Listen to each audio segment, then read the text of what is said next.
ಈ ಕಾರ್ಯಕ್ರಮದ ಪ್ರಾಯೋಜಕರು ಯುವಂ ಯುಗಂ ಕನ್ನಡ ಮಾಸಿಕ ಪತ್ರಿಕೆ. ನಮಸ್ಕಾರ ವೀಕ್ಷಕರೇ, ಶ್ರೀಗರಿ ವಾರ್ತೆಗರಿಗೆ ಸ್ವಾಗತ. ನಾನು ನಿಮ್ಮ ಗ್ರಹೇಶ್ವರ ಗಾರ್ಡಿಗೇಂದ್ರ. ಮೈಸೂರು ಮಾರ್ಚ್ 2.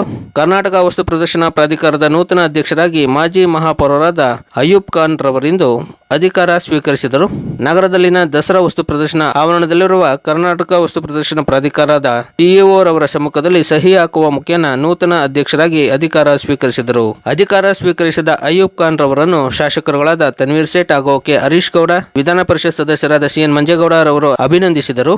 ಪ್ರಾಧಿಕಾರದ ಸಿಇಒ ರಾಜೇಶ್ ಗೌಡ, ನಗರ ಜಿಲ್ಲಾ ಕಾಂಗ್ರೆಸ್ ಸಮಿತಿ ಅಧ್ಯಕ್ಷ ಆರ್ ಮೂರ್ತಿ, ಪ್ರಧಾನ ಕಾರ್ಯದರ್ಶಿ ಶಿವಣ್ಣ, ಮಾಜಿ ಮೇಯರ್ ಆರಿಫ್ ಹುಸೇನ್, ಮುಖಂಡರಾದ ಬಿಎಂ ರಾಮು, ಎನ್ಆರ್ ನಾಗೇಶ್, ನಗರ ಪಾಲಿಕೆಯ ನಿಕಟಪೂರ್ವ ಸದಸ್ಯರಾದ ಜೆ ಗೋಪಿ, ಕಾಂಗ್ರೆಸ್ ಪಕ್ಷದ ಮುಖಂಡರಾದ ರಾಕೇಶ್, ಅಯ್ಯೂಬ್ ಖಾನ್ ರವರ ಅಭಿಮಾನಿಗಳು ಪಾಲ್ಗೊಂಡು ಅಯ್ಯೂಬ್ ಖಾನ್ ರವರಿಗೆ ಶುಭ ಕೋರಿದರು. ನಾನು ಕರ್ನಾಟಕ ವಸ್ತು ಪ್ರದರ್ಶನದ ಅಧ್ಯಕ್ಷನಾಗಿ ಅಧಿಕಾರ ಸ್ವೀಕಾರ ಮಾಡಿದ್ದೀನಿ.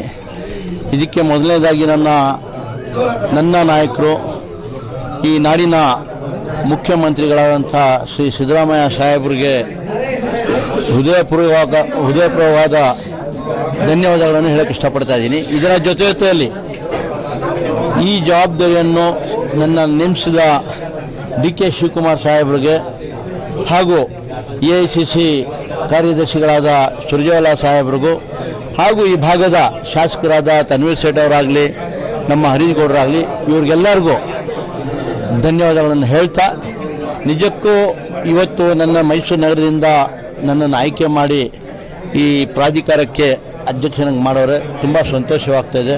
ಮುಂದಿನ ದಿನಗಳಲ್ಲಿ ಈ ಪ್ರಾಧಿಕಾರ ಏನು ಅಂದಿನ ನಾಯಕರುಗಳು, ಅಂದಿನ ನಮ್ಮ ಅರಸು ಕಾಲದಿಂದ ಇದು ಪ್ರಾರಂಭ ಆಗಿರೋದು, ಇದು ವಸ್ತು ಪ್ರದರ್ಶನ. ಅದಾದ ನಂತರ ಅಂದಿನ ಮುಖ್ಯಮಂತ್ರಿಗಳಾದ ದಿನೇಶ್ ಗುಂಡೂರಾವ್ರವರು ಪ್ರಾಧಿಕಾರ ಮಾಡಿ ಇಲ್ಲೇ ಟೂರಿಸಂನ ಇಲ್ಲಿ ಮೈಸೂರು ನಗರನ ಸೆಳಿಬೇಕು ಅನ್ನೋ ಉದ್ದೇಶದಿಂದ ಈ ಮೈದಾನವನ್ನು ಲೀಸ್ ಕೊಟ್ಟು ಪ್ರಾಧಿಕಾರ ಮಾಡಿ ನಡೆಸ್ತಾ ಇದ್ರು. ಇದಕ್ಕೆ ಆದಂಥ ಒಂದು ಇತಿಹಾಸಗಳು ಕೂಡ ಇದೆ.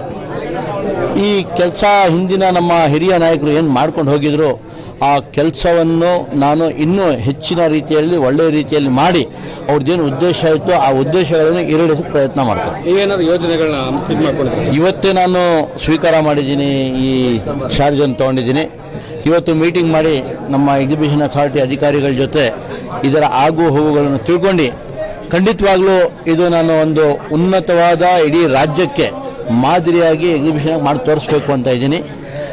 ಬರೋ ದಿನಗಳಲ್ಲಿ ನಮ್ಮ ಹಣಕಾಸಿನ ವ್ಯವಹಾರ ವಿಚಾರಗಳೆಲ್ಲ ನೋಡ್ಕೊಂಡು ಯಾವ ರೀತಿ ಇದೆ ಇಲ್ಲಿ ಅಂತ ನೋಡ್ಕೊಂಡು ಖಂಡಿತವಾಗ್ಲೂ ಇದು ಅಭಿವೃದ್ಧಿ ಪಡಿಸ್ತೀನಿ ಅಂತ ಹೇಳಕ್ಕೆ ಇಷ್ಟಪಡ್ತಾ ಇದ್ದೀನಿ. ನಿರೀಕ್ಷೆ ಮಾಡಿದ್ರೆ ಸರ್, ಇಲ್ಲಿಗೆ ಅಧ್ಯಕ್ಷತೆ ಲ್ಯಾಕ್ ಆ್ಯಂಡ್ ಪೇಂಟ್ಸ್ಗೆ ಅಂತ ನಿಮ್ದು ಅನೌನ್ಸ್ ಆಗಿತ್ತು, ಈಗ ವಸ್ತು ಪ್ರದರ್ಶನ ಮಾಡಿದ್ದಾರೆ, ನಿಮಗೆ ನಿರೀಕ್ಷೆ ಇತ್ತು ಅಂತ?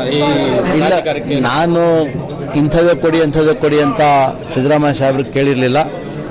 ಆದರೆ ಸಾಹೇಬರು ನನ್ನ ಮೇಲೆ ಇದ್ದಿದ್ದ ಪ್ರೀತಿ, ನಿಷ್ಠೆ, ಪಕ್ಷದಲ್ಲಿ ದುಡಿದಿರುವ ಕೆಲಸಗಳನ್ನು ನೋಡಿ ಗುರುತಿಸಿ ಸಿದ್ದರಾಮಯ್ಯ ಸಾಹೇಬರು ಹಾಗೂ ಡಿ.ಕೆ. ಶಿವಕುಮಾರ್ ಸಾಹೇಬರು ಇಬ್ಬರು ಸೇರಿ ಲ್ಯಾಕ್ ಆ್ಯಂಡ್ ಪೇಂಟ್ ಕೊಡಬೇಕು ಅಂತ ಆಗಿತ್ತು.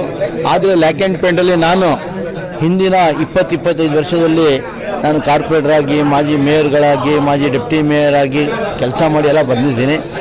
ಜನರ ಮಧ್ಯೆ ಇದ್ದೀನಿ.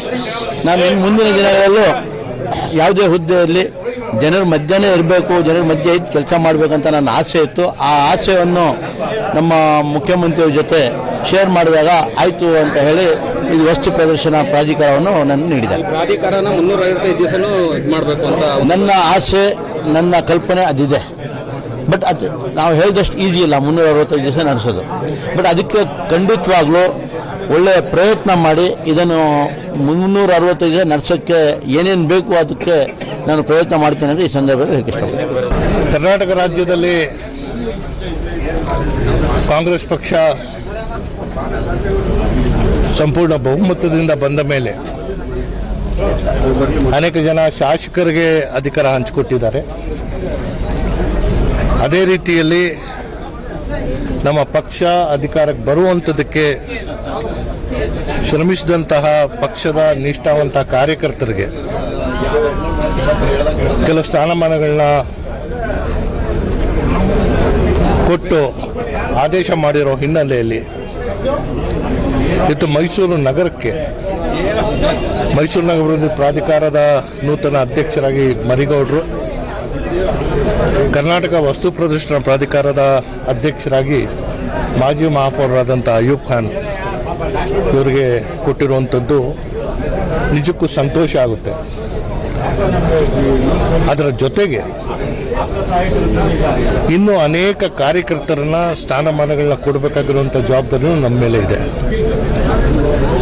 ಒಟ್ಟಾರೆ ಇವತ್ತು ನಾವು ಅಧಿಕಾರ ಹಂಚಿಕೊಡುವ ಮೂಲಕ ಸರ್ಕಾರದ ಏನು ನಮ್ಮ ಉದ್ದೇಶಗಳಿವೆ ಅದಕ್ಕಿಂತ ಪ್ರಬಲವಾಗಿ ಕಾಂಗ್ರೆಸ್ ಪಕ್ಷ ತನ್ನ ಪ್ರಣಾಳಿಕೆಯಲ್ಲಿ ನೀಡಿರುವಂತಹ ಆಶ್ವಾಸನೆಗಳಿಗೇನಿದೆ, ಜನರಿಗೆ ಹತ್ತಿರವಾಗುವಂತಹ ಯೋಜನೆಗಳು ಮತ್ತು ಸರ್ಕಾರದ ಅಸ್ತಿತ್ವಕ್ಕೆ ಬಂದ ಮೇಲೆ ಜನರ ಕಷ್ಟ ಕಾರ್ಪಣ್ಯಗಳಿಗೆ ಸ್ಪಂದನೆ ಮಾಡುವಂತಹ ಕೆಲಸಕ್ಕೆ ಪ್ರತಿಯೊಬ್ಬರೂ ನಿಲ್ಲಬೇಕಾಗುತ್ತೆ. ಇವತ್ತು ವಸ್ತು ಪ್ರದರ್ಶನ ಇದರ ಒಂದು ಹಿನ್ನೆಲೆ ಇದೆ. ಈ ಹಿಂದೆ ಕರ್ನಾಟಕ ವಸ್ತು ಪ್ರದರ್ಶನ ಪ್ರಾಧಿಕಾರಕ್ಕೆ ಸ್ವಂತ ನಿವೇಶನ ಇರಲಿಲ್ಲ. 1977ರಲ್ಲಿ ಪ್ರವಾಸೋದ್ಯಮ ಇಲಾಖೆಯ ಮೂಲಕ ಇತಿಹಾಸ ಇದೆ. ನಮ್ಮ ತಂದೆಯವರು ಸಚಿವರಾಗಿದ್ದಂತಹ ಸಂದರ್ಭದಲ್ಲಿ ಈ ಜಾಗ 80 ಎಕರೆ ಜಾಗನ ತಗೊಂಡು ತದನಂತರ ಪ್ರಾಧಿಕಾರಕ್ಕೆ ಕೊಟ್ಟಂಥದ್ದು. ಕರ್ನಾಟಕ ವಸ್ತು ಪ್ರದರ್ಶನ ಯಾರು ಉತ್ಪಾದನೆ ಮಾಡುವಂಥವರು, ಮಾರಾಟ ಮಾಡುವಂಥವರು, ಅದು ಗ್ರಾಹಕರುಗಳಿಗೆ ನೀಡುವಂತಹ ಆ ಪದಾರ್ಥದ ಪರಿಚಯ ಮತ್ತು ಮಾರಾಟ ಮಾಡುವಂಥದ್ದಕ್ಕೆ ಒಂದು ವ್ಯವಸ್ಥೆ ಆಗಬೇಕು ಅಂತ. ಬಹುಶಃ ನಿನ್ನೆ ತಾನೇ ಅಯೂಬ್ ಖಾನ್ ರವರು ಹೇಳ್ತಾ ಇದ್ರು, ವಸ್ತು ಪ್ರದರ್ಶನ ಪ್ರಾಧಿಕಾರ ವರ್ಷದ 365 ದಿನ ನಡೆಯುವಂಥದ್ದಕ್ಕೆ ನಾವು ಯೋಜನೆ ಹಾಕೋತೀವಿ ಅಂತ. ರಾಜ್ಯದಲ್ಲಿರುವಂತಹ 1 ಲಕ್ಷಕ್ಕೂ ಹೆಚ್ಚು ಸ್ತ್ರೀ ಶಕ್ತಿ ಸಂಘಟನೆಗಳು ಅದಕ್ಕೆ ಮಾರಾಟದ ಒಂದು ವ್ಯವಸ್ಥೆ ಕಲ್ಪಿಸಿಕೊಡ್ಬೇಕಾಗುತ್ತೆ. ನಮ್ಮ ರಾಜ್ಯದಲ್ಲಿ ಇವತ್ತೇನು ಸ್ಕಿಲ್ ಡೆವಲಪ್ಮೆಂಟ್ ಮೂಲಕ, ಕರ್ನಾಟಕ ಸ್ಟಾರ್ಟಪ್ ಮೂಲಕ ಹೊಸ ಏನು ಉತ್ಪಾದನೆ ಮಾಡುವಂಥ ಕ್ಷೇತ್ರದಲ್ಲಿ ಮತ್ತು ಹೊಸ ತಂತ್ರಾಂಶಗಳನ್ನ ಮಾಡಿಕೊಂಡು ಆವಿಷ್ಕಾರಗಳು ಮಾಡುವಂತಹ ಕ್ಷೇತ್ರದಲ್ಲಿ ಅಂಥವ್ರಿಗೆ ಮಾರುಕಟ್ಟೆಯ ಒಂದು ವ್ಯವಸ್ಥೆ ಮಾಡುವಂಥದ್ದಕ್ಕೆ ಉತ್ತಮವಾದಂತಹ ಒಂದು ಸ್ಥಳ ಇದು. ಹಾಗಾಗಿ ಮುಂದಿನ ದಿನಗಳಲ್ಲಿ ಚರ್ಚೆಯ ಮೂಲಕ ಇದಕ್ಕೆ ಇನ್ನಷ್ಟು ಅರ್ಥಪೂರ್ಣವಾಗಿ ಮಾಡುವಂಥದ್ದಕ್ಕೆ ಸಹಕಾರವನ್ನು ಕೊಡ್ತಾರೆ. ಮತ್ತೆ ಮುಂದಿನ ವಾರ್ತೆಗರಿಯಲ್ಲಿ ಭೇಟಿಯಾಗೋಣ. ಶ್ರೀಗರಿ, ನಿಮ್ಮ ಮನದಾಳದ ಗರಿ. ನಮಸ್ಕಾರ. ಶ್ರೀಗರಿ, ನಿಮ್ಮ ಮನದಾಳದ ಗರಿ. ಶ್ರೀಗರಿ, ನಿಮ್ಮ ಭಾವನೆಗಳ ಗರಿ. ಶ್ರೀಗರಿ, ನಾಡಿನ ಹೆಮ್ಮೆಯ ಗರಿ. ಮನಗಳ ಗರಿದು ಶ್ರೀಗರಿ, ತನುಮನ ಧನಗಳ ಗರಿದು ಶ್ರೀಗರಿ, ವಿಶ್ವದ ದೇಶದ ನಾಡಿನ ಗರಿದು ಶ್ರೀಗರಿ. ಶ್ರೀಗರಿ ಶ್ರೀಗರಿ ಶ್ರೀಗರಿ ಶ್ರೀಗರಿ ಶ್ರೀಗರಿ, ನಿಮ್ಮ ಮನದಾಳದ ಗರಿ.